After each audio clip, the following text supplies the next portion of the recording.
Connor Rogers, Terry, welcome to Princess Park. Mate, there is no more gorgeous sight in the world, and this week we've got a cup, a nice Navy Brew that's literally a Navy Brew. It's got the Carlton brand on there. Yeah, shout out to the 1864 Cafe. How good is that? Hey, you know our first episode was very well received. Was it really? Yeah. Is it just because of the name, the Navy Brew, or did they actually care to watch the episode? The name was well received. I think the content was well received. I think the subject matter were well received. So, how are you? Well, good to have you back. I am good. I'm glad that we waited a couple of extra weeks to film sort of episode 2 of the Navy Brew, because there were thoughts about doing it maybe when our season was completely off the rails and we were in the crosshairs of everyone in the country. But now I feel like we can do it on a bit more of a positive note. Yeah, well, this was rescheduled from last week, and we were hoping that we'd beat the Saints. But yeah, you're right. I'm interested to see where your mind was at. But my mind I was a bit nervous pre-round 1. Yep. Then I was even more nervous after round 1. And then after round 4 against the Pies, I felt a little lost, as you do as a blue bagger. But now I feel a little bit more hope. Well, my roller coaster has been unlike any other I've experienced in the Navy Blue, and it's because I went to round 1 and sat there with one of my Richmond best mates and just watched the torture unfold.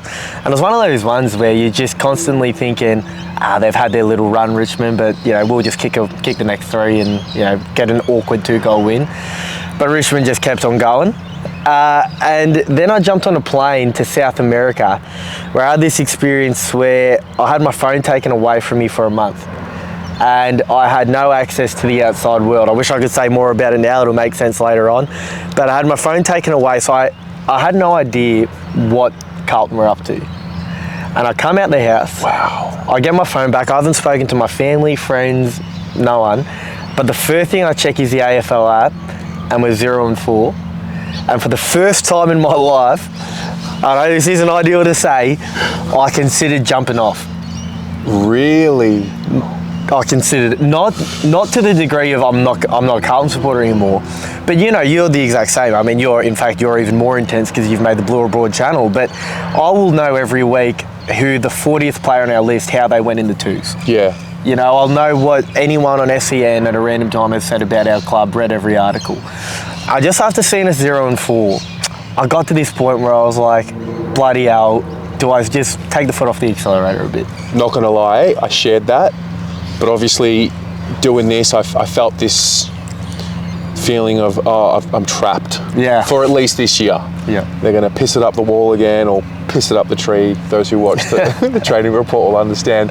Yeah, it was grim, losing the same way, bit of effort, lapses in concentration, execution poor, and then after Collingwood it was just it's tough. And now looking back now, we're 4-5. We're not looking as grim, but it tests you. Well, it's one where, I've been low as a Carlton supporter before. I remember when I was 18-ish and my dad sort of jumped off. This is when we were just the GWS reserve side, really, all the rejects. Oh, and we had the sauce trays. And we're losing by 100 points every week, and Dad was sort of like, you're going to have to pay for your own membership, and I'm only working 1 shift at the AFL store because I'm at uni, but I pay the membership and I go and sit there by myself knowing we're going to lose by 100 points, and we do lose by 100 points, but that's okay because in 10 years when our rebuild sort of at the pointy end, we're winning flags. And to get to this point now where we are meant to be the team in the top 4 every year sort of thing, and we're 0-4, and a team like Richmond who's just started their rebuild have jumped us at that stage. Yeah. I was there going, why do I keep doing it to myself? So that 0-4 hit me so much harder than when we went through the Murphy Gibbs Cruiser rebuild, when we started again, in the Brendan Bolton era. That 0-4 was the first time ever throughout all of that I properly considered jumping off. What would it look like? When you say jumping off, you mean like just stop tuning in, stop reading articles, maybe stop watching, or maybe watch with less passion. Stop letting it dictate your emotions for a weekend. Stop making it your personality, sort of, you know. Because when your personality is Carlton, you'd get it more than anyone. You know, someone you bump into, and the first thing that they want to talk about is Carlton. Yeah. And when you're 0-4 and it's so depressing, you just feel like you're depressed all the time because all anyone wants to talk about is how shit your favourite thing is. Yeah. So just taking the foot off the accelerator, and I did to a degree. So I went on a silent protest, which means silent, peaceful protest. A silent, peaceful protest. I wasn't going to jump on the Insta stories and go carry on like a pork chop. Yeah. I thought this is the first time where I'm not going to just go to the games like without even thinking every week of my life. I'll just roll into the game because that's what we do. Yeah. But I thought I'm going to sit at home, devoid of emotion. Like if there's we kick across goals and turn it over and the opposition kick a goal, I'm not going to yell at the TV. I'm just going to sit back almost meditatively and just watch it pass by. A silent protest until they win my love back. And then we won 3 on the trot. And I went, if we manage to show up against Adelaide, we don't have to win. Peaceful protest is over. We shake hands with the club. They've taken note, they've taken heed, and I'm back in the stands. And we got belted by about 100 points. Didn't even put like a single yelp, not an ounce of resistance. Didn't even look like they wanted to be there. And then I was there going, where am I now? Like I went on a silent protest. We won 3 or 4 on the trot, but then we just put in the most pathetic effort ever. Am I still protesting? I don't know, but we'll find out a lot against Sydney. Yeah. Well, the Saints game wasn't necessarily one where you win back the trust, but I personally find myself in a spot now. I haven't regained the trust. I don't think I'll go into any game for the rest of the season with any form of should win, confidence. It's more hopeful we do win, but I also understand that on any given day, our attitude could be off, and if our attitude's off, we lose. Yeah. Like, it's very rare that I see the attitudes off and they find their way to win lately. This week, going away against the Swans and then the Giants at Marvel before the bye. You win both of those. I know that I'm not saying that it's likely we will, but you win both of those and then all of a sudden you hit the bye, you've got momentum, and maybe it's a good thing to have your real flat spot at the start of the season rather than at the end. But like I said, even then, we beat Sydney and the Giants. It's not like I come back from the bye going, here we go, boys, we're ready to make our tilt at the flag. You're just sort of waiting for the next Adelaide game. It's a shame it's where we're at, but it's where we're at.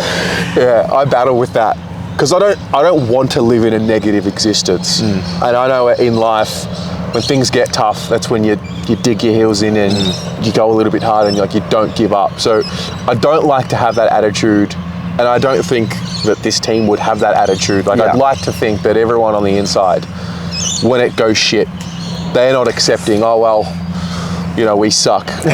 You'd hope not. You would sincerely hope not. They better not.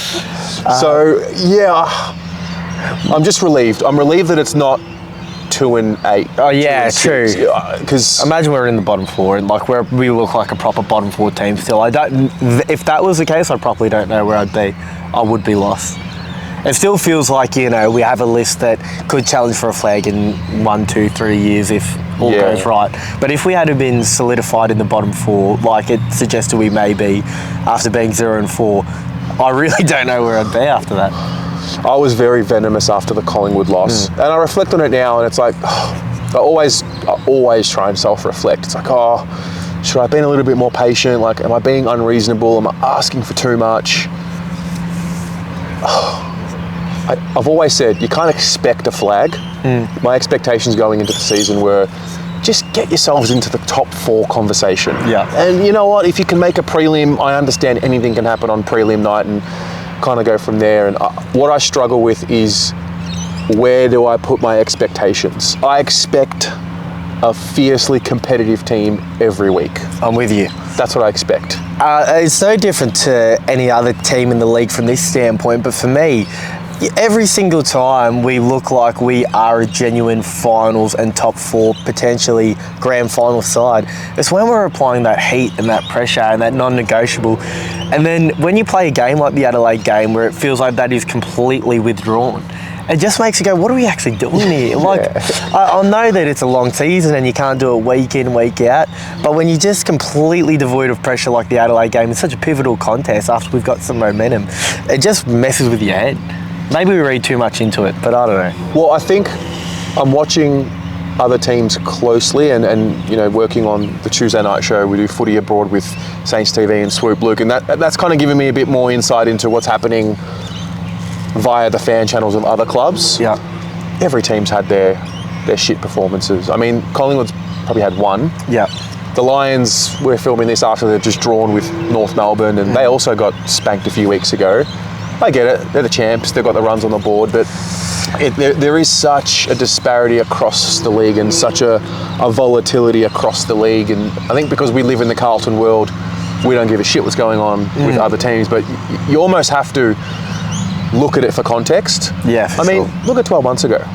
Sydney were the benchmark. Too quick, too much burst, too much spread, just far and above everyone else, it seemed. We were in that top 4 bracket for a long part of the season, and we're both, you know, in the bottom 8 now. So you never know, and it seems like the gap between the bottom side, I know West Coast are nowhere really, but between the bottom sides and the top sides, it seems like we've been saying this for a while now, but if you're just 10% off, you've lost the game no matter who you are. But it's just a matter of not being 10% off, you know, as less frequent as you possibly can. And it just seems like we are that 10% off too often. But on a more positive note, I do like how I didn't really watch I watched the Richmond game, I couldn't watch the next 3 because I was overseas. yeah, But what I love that I've seen the change is, I love that these blokes like a Will White that we've brought in and a Matty Carroll type across halfback,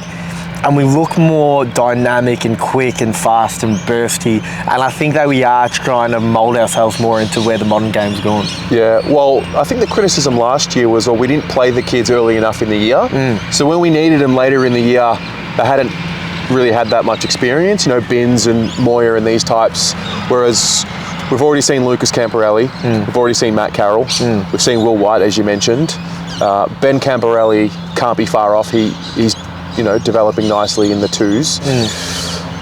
We have 11 players as it stands right now who have played every game this season. Right. So that's one where I was looking at pre-season, like, can we get, you know, 10 or more? Yeah. Last year we had 3 play every game. So I'd like to keep it going, especially with our history, long history, far too long history of injuries all throughout the season.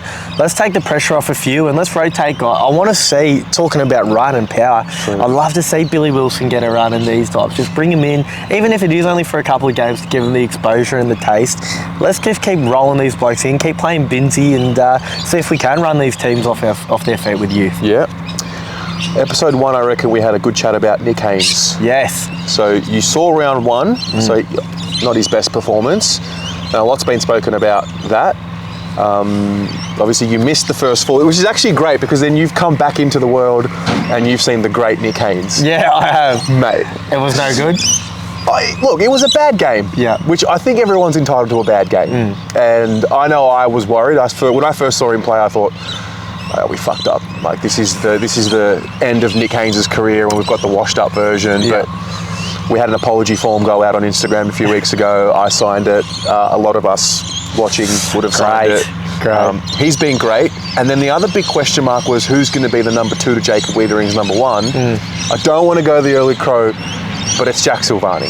Mate, because I've come back and I've just seen the good times and I've just seen Sauce absolutely take the P155, I'm there going, hang on, why did no one think about this sooner? He's Old Man's the greatest fullback of all time, and we've said, Sauce, let's make you the 3rd string forward next to 2 Coleman medalists. I feel like we've been wasting talent for the better part of a decade.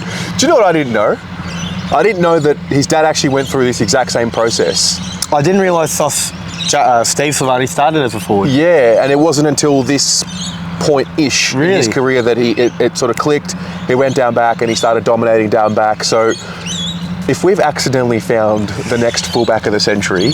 Jack Silvani's a classic one where so many of my mates that hate Carlton, as most people that don't support Carlton do, Jack Silvani will be the whipping boy because it is just that nepotism that's got him drafted and got him a game. And I have one mate that says he's the most mid player in the AFL. He's good at nothing, he's mid at everything, and he's rinsed me about that for everything for years.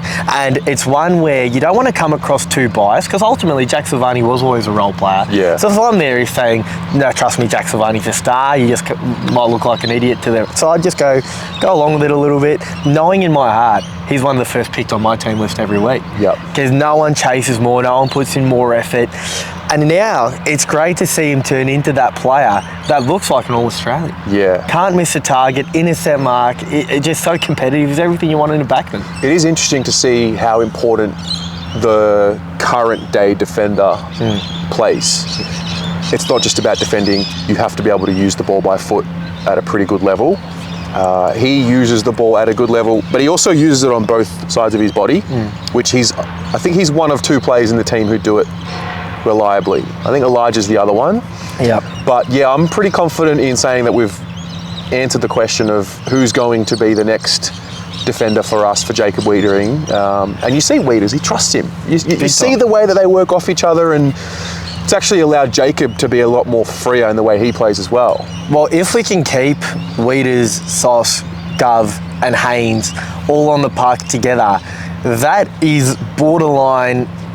And I'm glad that I'm putting the optimist cap back on. Here we go. We've been talking about cards for a little bit, and I'm back into. Just needed a brew and a chat, and we're here at Princess Park, and all of a sudden I'm back talking as if we're premiers. But you have those four working together. It's always impenetrable. They're all such good interceptors. Yeah. And you look at Sauce and Gov, and you see this as a trend across the league for as long as I've been watching. The forwards that turn back always tend to be such great intercept backmen. I think it's because when you're a forward, it can be quite a lonely world where you're leading, it's always going over your head, they're intercept marking, and the ball often misses you. And then when you go back, you know exactly how to play it because you've had that experience of being a forward, and the forwards going back are always such good readers of the play. So I love those four keys we have back there. That's an interesting point. And also, if you're Jack Silvani, you're defending, and you've played for Carlton as a forward, that ball rarely comes to you the way you want it to. So if you're a defender now and there's a miss kick, you know exactly how that ball's landing because you just have watched it for the last 10 years of your career. Yeah, exactly right. So I think that has helped him in the end. But I was coming into the Navy Brew today, the one person I wanted to talk about with you was Jack Silvani because I'm just so excited for him, and let's just hope he stays injury free because he has had a bit of a shit run at it, but he's probably the one that I'm most excited about this season. If all else fails, we know that we've got the number 2 man to sauce. It's just to Wieders. It's just a matter now of how long do we sign him and what sort of money. Let's hypothetically say he keeps this form going all season. What's he worth? My gut feel says a 2-year deal with a trigger for if you play X amount of games in that second year, or if you play X amount of games over the 2 years and you get an automatic third. That's my gut feel. I would love for that to be right, but I don't think it gets it over the line because I think that the way Sauce has played this year, so many teams would cry out for that key back that just can't get past him and hits targets. I think if we offer him 2 with the trigger of 3, there'd be a club out there that offered him 4 or 5. Yeah. So I think we'd have to go up near that. But I'm in the boat of offer him anything. Blank check. See, blank check, mate. Like, we need that. We've been waiting for that second bloke next to Wieders for an age now. Well, as it stands right now at the time of filming, I don't think there's an offer in front of him. Which is wild. It has to change. I mean, surely there's a conversation that's begun. I think maybe you wait for the buy. I think we might have to wait for the DeConning piece to figure itself out first. Where are you on that? I mean, I think that he is, to use the word they used to describe Luke Jackson with, he is a unicorn, and you don't want to see those players go. I think match winners, you got to do anything you can to keep. So I don't know the stats, I don't know the figures, I don't know how much money we've got, but when you've got DeConning and South, if I could only keep one, if that's where the finances are at, I think I'd be leaning towards TDK, but I'm happy to be wrong on that one. No, I get you. I mean, look, it goes one of 2 ways. He stays or he goes. The reports are suggesting 1.7 per year from the Saints and say 1 million at the Blues. You're not going to St Kilda, eh? I mean, I know that 700k a year. Let's just take 20% off, and let's just say it's 1.7 5. Yeah. So you're, $500,000 a year for 7 years. It's obviously substantial. It is, but I wonder, and it's easy for me to say because I'm not in that position. And if you offered me an extra $500K a year, there's probably I could very easily jump at I that. think most would. But I think there is an argument to be said where, let's say he plays for, I don't know, another 7-8 years, whatever. So that's another, let's just say another $4 million he's making extra on top through going to St Kilda, maybe more. If you said to me you could either be poor or make extra million, I'm taking the $4 million. But he stays at Carlton. Not only is he still a multi-millionaire from his deal here, but he also has the strength of being a Carlton man. Yes. Where we have a fan base that makes St Kilda look like a local club. Yes. And what that does for you after your career is a continual money-making machine as well. So I think it's possible that you do go, look, even though 500 extra K a year is unbelievable, I'm still making unbelievable coin here, and I get to play in front of 100,000 at the G and play at a club that actually has culture. I'm with you. It's more than just his playing career. Yeah.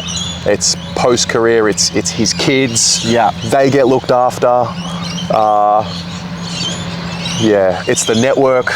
Mate, like I'm there going, do I want to be a Carlton man where I roll into the post-career, roll into the G, there's 100,000 there, I've got my kids, or do I want to roll into Marvel where we're playing North Melbourne and there's 8,000 people there? And It's true. I just think that considering he's already on $1 million, or would if with his new contract, if it was only on 400K we're offering him, 100% jump over, but when you're already still a millionaire, I think you can find it in your heart to stay. What does your gut feel tell you? Stay. My gut feel says he stays only because if history is our greatest teacher, and St Kilda don't get anyone. They do. That's true. They just don't get anyone. Like they've thrown stupid money at everyone, and they just don't get him. And if he goes and I have egg on my face, go at me, St Kilda supporters, because I give it to them more than anyone. But I just can't see him leaving. My gut feel says when it's all said and done, he'll stay. I think if Cripps left in 2021, that was a bit more. That had a bit more gravity to it. And I think when Cripps stayed, and then I think Harry re-signed, Charlie was already on a long-term deal, and then Jacob last year. I'd like to think all the pieces of and Tom's always been viewed as part of the spine. It would be a very big decision when you have Cripper, Curnow, Mackay, Weeders, these blokes, the packs that they've talked about where none of them are leaving until we've reached the ultimate success of that. And taking a pay cut. Taking a pay cut for it. Even if you're convinced it's the right thing to do for your long-term future to leave and set up your family for life with this extra money, it would take a tremendous amount of courage to turn to the boys and say, I know that you boys have taken the pay cut to stay, but I'm going. I'm not saying it means it's wrong to do it, but still to tell your mates that you're going when they've done that, it would be one hell of a conversation. I won't begrudge him if he leaves. Neither I would love I. him. I love him as a human being. And it is so much money, I wouldn't begrudge him. I think that if I was in his position, there are definitely worlds where I take it, so I can't begrudge him. What about this? We get to round 17, 18, play the Pies, maybe knock them off. Vibes are up. We're looking like we could play finals. Say no more. Get to 5th or 6th. Tommy signs. Do you think that boosts the group 100%. As the last piece of the season, and then we ride the momentum of that? 100%. Maybe that's it. Maybe it's a strategic chess piece they're doing for that reason. But I do think that would give us a massive boost. It always tends to. I just wonder if he already knows he's staying. He's just posturing for more money from the club, or maybe for a reason like that, where he's waiting for the right time to announce it to the boys to give us the extra boost.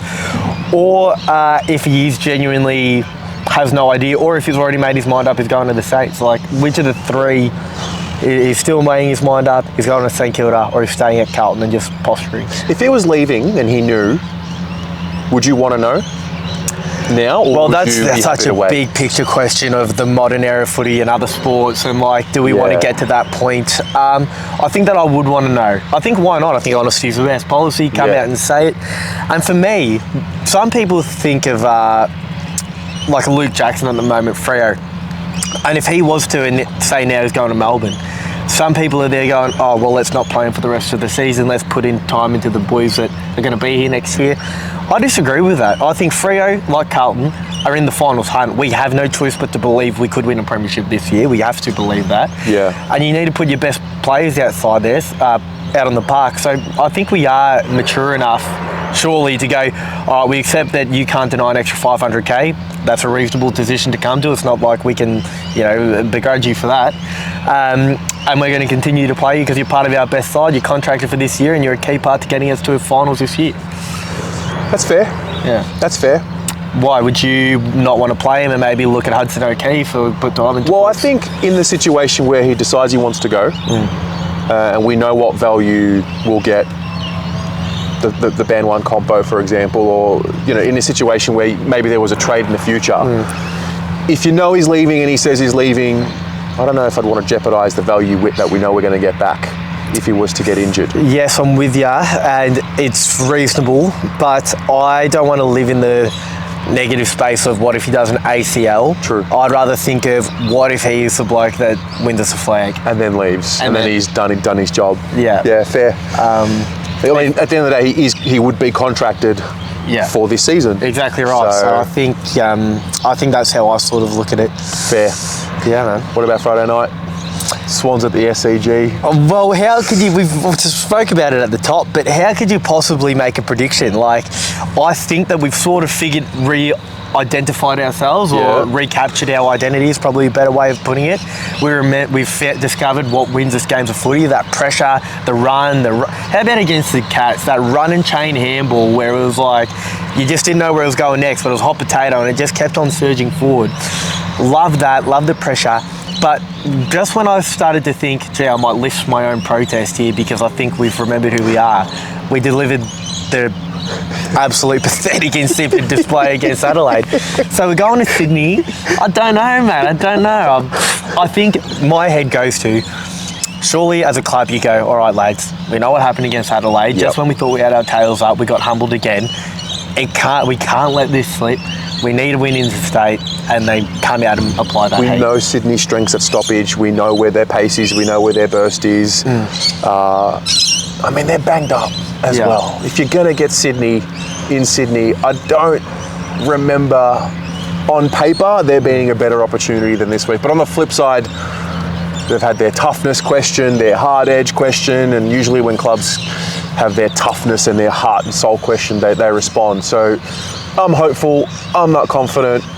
Neither am I. I am happy to say that if it's a contest, an absolute contest where both teams put on a cracking display and we just lose, or if we win in any fashion, I'm happy to say that the peaceful protest will be lifted. Really? Yes, yeah.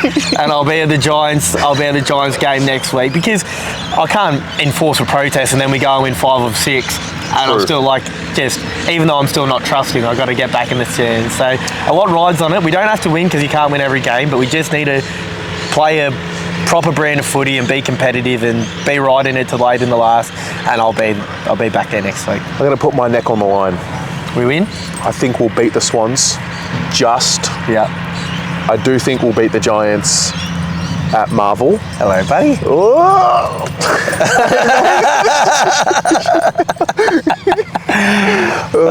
Do we win this week?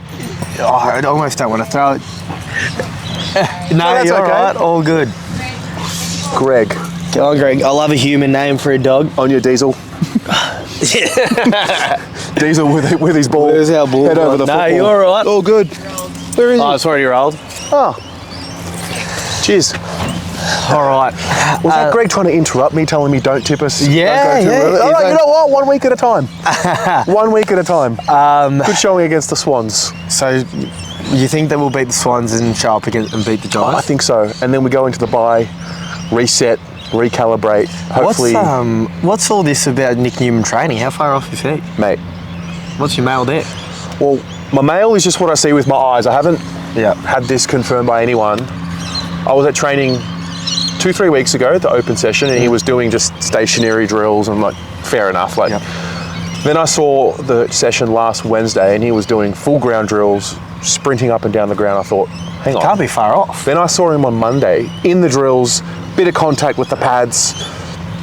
I don't know. I think there'll be a reassessment, but from my eyes, my opinion and my guess, what they initially said about him, like, you know, the reports were he might be ready if we were to play finals, similar to Doc. I reckon he'd be ready before then. Has to if he's already doing full ground contact. Full ground drills and some contact, bit of contact with the pads. So I'm going to guess that we'll get some sort of an update soon on him, but I mean, hopefully that could be a topic for the next time we chat. We put our optimist cap on.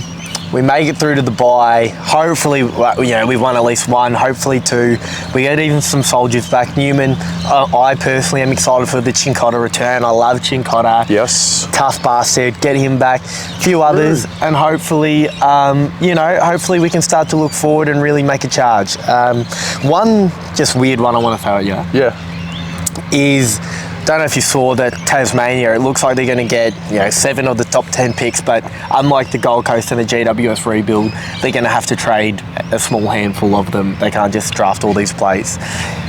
Let's just say Cowan continues on his trajectory, and in a year or two, being a Tassie boy, Tassie come knocking. What pick would satisfy you for the move? Because I'm looking forward and I'm thinking, I love my move and I don't want him to go, but being a Tasmanian boy and they have a bounty, I think they might be chasing him. That's a delayed conversation, but there's definitely that thought in the back of my mind. Like, I mean, if you're Tasmanian, I don't know what it's like to be Tasmanian, but I would only assume if you are, and he was the captain of the under-18s Tasmanian team, I would only assume that it means something to be a part of the first club. And I wouldn't begrudge him. Nah. But we can have pick 7. Yeah, I think 7 sounds good to me. That's fair. So, all right. Well, mate, it's been a great episode too.